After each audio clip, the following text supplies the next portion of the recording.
All right. So, welcome to another installment of our Humanization Project interviews. I'm here with Fatimah, and I met Fatimah at our event back at the beginning of the month. We had a community panel about criminal justice issues and had a few people on the panel that were answering questions from the audience about different things having to do with criminal justice. Fatimah got up and asked a good question, and I immediately said I really wanted to speak to her. So I'm really excited to have her here today so that we can learn a little bit more about her. And just to be clear, so most of the time we've been interviewing people who have been behind bars or who are currently behind bars.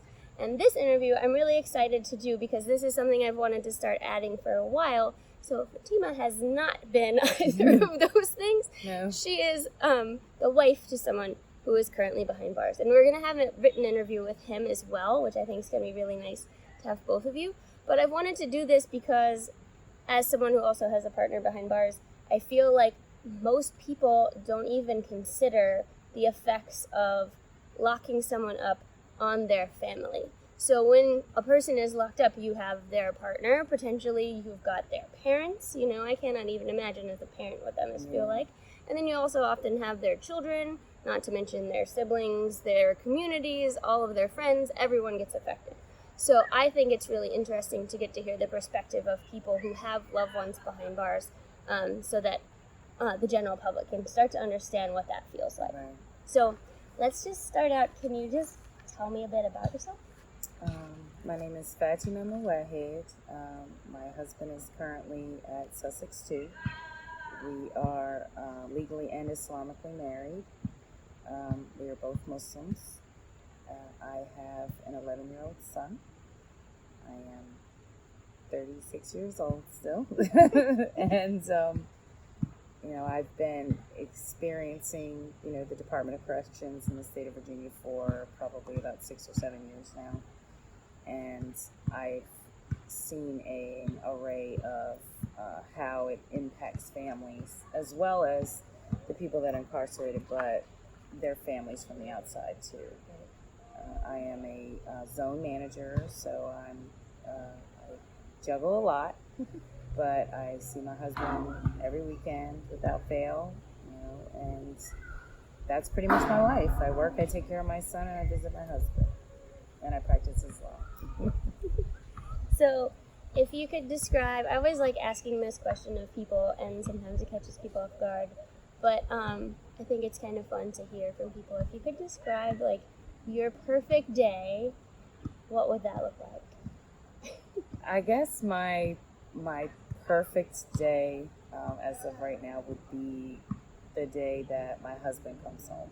So I have these big notions. I keep telling him I'm going to get a limo and go pick you up, and then we'll go back to wherever our home is and just let him experience being free and the silence that comes with it, and get him like a bunch of food, and just to watch him and my son and the three of us become a family, like a whole. Right. That would be my perfect day. Yeah. Does your son get to go up and visit with you? Not right now because of the issues I'm currently experiencing, but that's something that we hope when he transfers that he'll be able to do. Yeah. So we'll talk about those issues in a minute, of course. We've touched on some of these things a bit. Tell me, so you've got your son and your partner, or your husband, and do you have more family, or is that? Well, he has 2 sisters, and so they are my family, as well as I have a sister. Her and I live together, and with my son, and my other family, I have 3 brothers, and of course parents. But I'm pretty much a very secluded person because I'm always out in the public, so I think I just am a big homebody. But it's like my little knit, me and my sister and my son, and then my husband. Yeah. Let's see. What are you most passionate about in your life? Well, I am a manager, and I've been a manager since I was 17 years old. So my passion is to help people whether it's in a job or whether it's outside of a job, to be better and feel good about themselves when they're doing that. So I like to identify personal things about people and help them deal with their struggles. Mm-hmm. I know a lot of people probably think, well, my manager is awful and they're mean. And you would probably get a different review from my people if you ask them about me. But and it hasn't just been with job, but personally, my sister, my husband, and anybody I come in contact with. Like my husband would say, I like to leave them feeling good. Yeah. And I try to adopt that. I think that's a great thing about life, is if everybody could do that, it would make it a little bit better. Yeah. Yes, definitely. I love that. Beautiful. Tell me, let's see. So we mentioned a little bit about, having your husband in prison, but on a day-to-day basis, like, how does it affect you daily? Like, I know how I feel every day with my partner in prison, but, like, when you get up in the morning, when you go about your day, when you go to bed at night, like, what does it feel like? How does it affect your life every day? It can be very lonely, because you have that person, but you don't. They're there, but they're not, and it's not anything you can control. Because my life is very busy, daytime it's usually a blur, so I don't think about it a lot. Yeah. But at nighttime, in the afternoon, when you settle down and you're cooking dinner and you're sitting down, that's the difficult time. Yeah. Because instead of having your partner there across from you to say, hey, this is what happened to me today, or my feet hurt, can you rub them? Yeah. Or the nice things that spouses do for each other, partners do for each other. You get a 20-minute phone call, right. or you get to check a J-Pay. But that piece is there. You struggle with family dynamic, which was my question to Mr. Clark, is how do we make a better family dynamic when it comes to visiting? And you have to have your own family dynamic. Yeah. And it can be lonely, and you have to be a very strong person. So you are a very strong person. You. Thank you. Yeah. Yeah, it takes a different kind of work to make it work, And I think for me, even the fact, like, if you have to communicate your way through something with your husband and he's there, a lot of times for me, like, this would be so much easier if I could just hug you, and you can't. Yeah. And so it can be a challenge for sure. It can, yeah, because that contact also just helps. Yeah. Yeah, it helps a lot. Yeah, totally. So tell us a little bit about your faith, if you don't mind. Oh, no, I don't mind at all. I am a Salafi Muslim. I reverted about 5 years ago into Islam. I believe that there's one God and one God only, which is Allah, Azza wa Jal, and that his prophet is Muhammad sallallahu alaihi wasallam, and he brought us the words, the Quran, and he brought us the teachings so that we could live life to its happiest, to its best potential. And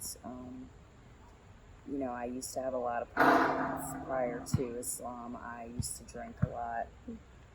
My son, was with me, but I wasn't really there all the time mentally because I was just struggling to find my purpose. Yeah. And Islam is my purpose. And if you look into it, most people will find that it is their purpose as well. And that's what I believe. I think it's beautiful. It's not what everybody believes it is and the internet makes it out to be, right. But it's about peace and harmony and doing what we're here to do, and not all those extra things for self-motivation. Yeah. Mm-hmm. So as a yoga teacher, one of my favorite things to do is to just study about different philosophies and different religions and different faiths. So I love getting to hear the perspective from you. Mm-hmm. I know a bit, but it's nice to hear your take on it. Thank you. So I originally wanted to talk to you because you had asked those questions at our panel.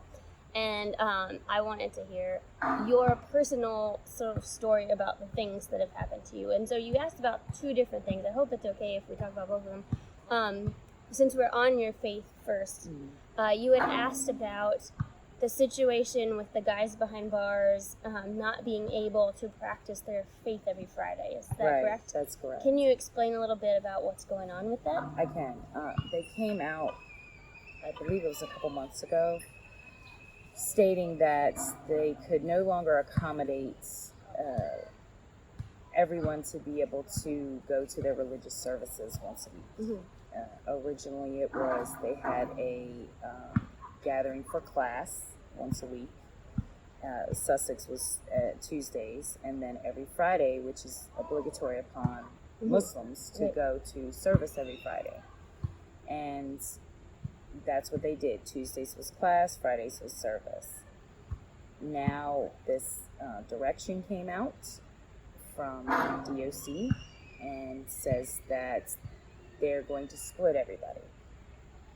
So the Muwahhid, the group, the Salafi Muslims there at Sussex, I'm going to say there's probably about 50 of them. That may be a little high, and that's really not a lot of people. But they first were trying to say they couldn't, they didn't have space with capacity to have them all gathered together. Well, that's incorrect, because their visitation room capacity is like 298 people supposed to write on the wall. And that's just their visiting room. That's not their gym. That's not their resource room. But then, just like Mr. Clark said, they've had to expand out to other religions. They used to only allow, or say that if you, I believe it was 5 people that wanted to participate in a religion, they could go have it recognized as a religion. Now it doesn't matter. But so now you're accommodating everybody, but you're hindering everybody as well. Because it's not just the Muslims that are being impacted, it's the Christians as well. They're not allowed to meet once a week like they would normally do. So everybody has been impacted by this. And then with this last, as soon as it happens, Sussex took it to an extreme, and no matter what, if they're having an issue at the facility, nobody goes to service. My husband went 2 months without going to Friday service. Yes, 2 months. Oh my gosh. Yes. And so, how does that impact him? Like, that's really, really it's very important, bad, right? You're right. Well, I mean, it's beyond his control. You know, Allah knows best. He can't do anything about it. It's not like he's intentionally missing. But I could hear it and see it. The drain. He's missing. There's so much blessing in a congregational prayer. In that congregation, an obligation to fulfill that. There's so much reward. And to miss it and just to sit there and not be able to do anything about it because they don't have enough staff to bring them over there. Or they want to say they don't have the space, but they do. I mean, the sign is right on their wall by the fire marshal, and it drains him and the other brothers. I could see it in him, especially, or hear it in his voice. You could just see when the Friday he was supposed to go, he just wasn't himself because he's missing something that brings him joy and brings you a little humanity to a situation that's not very human. And that's super important because there's so much that goes on that is dehumanizing, and that's a huge part of the reason we're doing what we're doing. We appreciate that. And so you've had like a few other very dehumanizing things happen, not only to him but to you, right? So tell us about the things that have happened lately in visitation. Okay. I've been experiencing issues at Sussex too since about June. I came in one day and went through the scanner, and they had, now I've been going here, this particular facility since February, every weekend, no issues. And as a female, we have our cycle every month. This particular day, they had a supposed trainer there, and I went through like normal, went down to the door, and I was called back up. They brought me into a side room, and the investigator told me there was something in my stomach area. You had been through a scanner, a body scanner. I went through the body scanner, right? And I was like, well, what is it? I'm asking him because I have no idea. And it didn't dawn on me that I was on my cycle, and I had a feminine product. So I told him, I said, oh, I'm on my cycle, I have a feminine product. And I was very embarrassed because it's not like you want everybody to know that. Right. And then they had me standing there in front of everybody, and I was just getting very upset because I thought I was going to lose my visits. Yeah. And, I even told him, I said, well, just strip search me then, because I don't want people thinking that I'm bringing anything in. That's perception, and character is a very big part of my faith. Yeah. And so now I feel like everybody thinks that I'm trying to smuggle something in. And they were like, no, we don't do that. But we'll, we're going to let you have your non-contact visit. You're not going to lose your visits. It's okay. So it was almost like they knew what it was, but they just had to make it a non-contact visit anyway. And then it started. People were saying that, I was caught bringing in contrabands. They started moving us to the front every single time. And then they've had the drug dogs every weekend for the past 3 months, I think. And this was at the beginning. I think it was the second weekend they had a drug dog. And this female handler had a very young dog, a gray lab. I think her name was Sadie. And she just wasn't real. You could tell she wasn't really into her job. And she ran by us a couple times and didn't sniff me, didn't sit, didn't stop, didn't bark, didn't scratch. And next thing you know, the handler asked me to step out of line. So normally, if the drug dog smells something, the signal is that they sit. The signal is that they sit, they scratch, they paw, they make a physical movement. Right. This dog never did that. So she asked me to step out of line, which I was like, okay, maybe she wants to run me by myself. And she refused to run me by myself. I asked her because the investigator said, what are you doing? She said, well, I'm satisfied. And I said, was satisfied with what? She said that the dog gave her a look. So I said, a look? What kind of look did the dog give you? What does that mean? And I said, well, I want to be ran again. And she wouldn't. She was like, I'm done, I'm satisfied. And just went about her way. At this point, I'm forced to go through a strip search. I'm forced to have my vehicle searched. I'm forced to be humiliated again in front of anybody that is out there, including the officers. So now I am deemed as somebody who definitely has contraband. So I had to consent because my husband being incarcerated for so long, I'm going to lose my visit. So I go in and I get strip searched naked in front of 2 complete stranger women. I was asked to squat and cough 3 times. 3 times? 3 times. Oh my gosh. Now the inmates only do this once, right, when they come into visits and once when they go back out, one time. I was also a deputy sheriff, and we never made people cough and squat 3 times. So this was very excessive and very humiliating. Then I came out, they searched my car, they tore it apart. They left it tore apart. And then I was able to see my husband through glass. They escorted me in, sat me behind glass, and escorted me out. So all of that to search you, and then you still weren't allowed a contact visit. Right, and they found nothing. Right. And ever since then, they've been leaving the doors open when I'm changing, because I'm supposed to go behind the door to take my hijab off. When they search me, they just bust through the door and leave it open. So when you go in, do you have to take your hijab off? I do. And so you have it off the whole visit? No. When I go in, DOC's policy is when you go behind the closed doors to be searched. Oh, okay. They ask you to remove it, and I do. I'll remove a sweater or, my hijab. If they want to go through my hair, I allow them to. But yeah, I'm fully searched. I just clothe back up when I come back out. And, it's my practice that I'm covered all the time. Yeah. And they were just being blatantly disrespectful to my faith.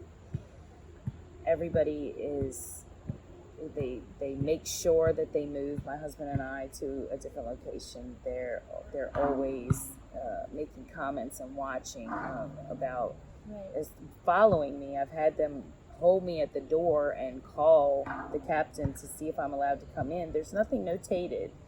It's all right for me to come in. I've already been speaking to your warden. Yeah. They know that I'm here, but yet the COs think they're the ones that get to make that decision. So then I'm being harassed every single time that I go see my husband. Yeah, you mentioned sitting in the front. You will just explain that. Oh, okay. Yeah, the visitation rooms have a bunch of tables with chairs in them, and so some places they let you pick where you sit. Some places they assign you seats, and it kind of depends on what guards is in there. At least where we are, and so basically what they're doing is they're signaling you out, and you have to sit in the front, which means the guard is probably right on top of you and can hear your entire conversation for the whole entire day. Yeah. And even just this past weekend, my sister-in-law came with me, and it's just always something. Normally when you come in with the same, I've gone up there with my sister before to visit my husband, and what happens if you're the same sex is you go into that room together, and they search one and then the next one in the same room. This time I was singled out by myself. A sergeant has been searching me every time now instead of a regular CO, so I have to wait for that. And they put us right in front, and we were so in the way because if you have more than one person, they usually put you in the back or to the side so that you're not in the way. Right. Well, they made us sit up front, and I even said, we're kind of in the way. People are like right behind me, and they're walking past me, and the CEO kept kicking my chair. And I don't know the reasoning behind it, other than when you give people control of other people, they tend to take it a little too far.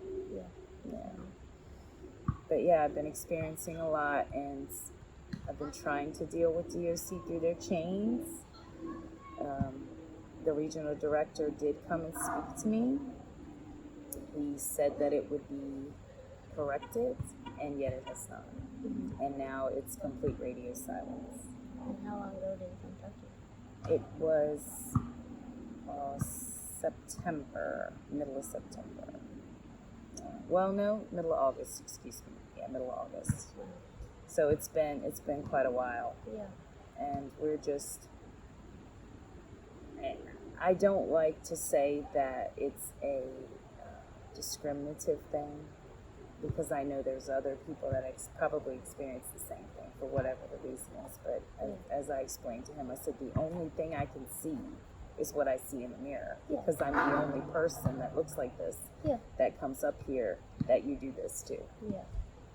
And now anybody else who's been searched has been busted with something.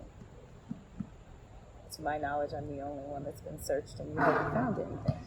So what can I say? Sorry, I have to go off. That's okay. I love my husband. Yeah, it ends up being worth it, but it's very tough. difficult. It's very stressful, and it's like I get panicky every time I go because I don't want to go through it again, but I have no choice. They can do whatever they want to do, but if you go past, like I said, the 8-point check, I've gone past an 8-point check. I've gone through gone through radiation to come in here. I'm getting exposed to radiation. I think about that every weekend. Yeah, do that. to come in, and by the time I get in there, brief hug, brief kiss. Oh my gosh, you can't even hug. You can't even hug your significant other. Yeah, you can barely even have a conversation with them, even after going through all of that. Yeah.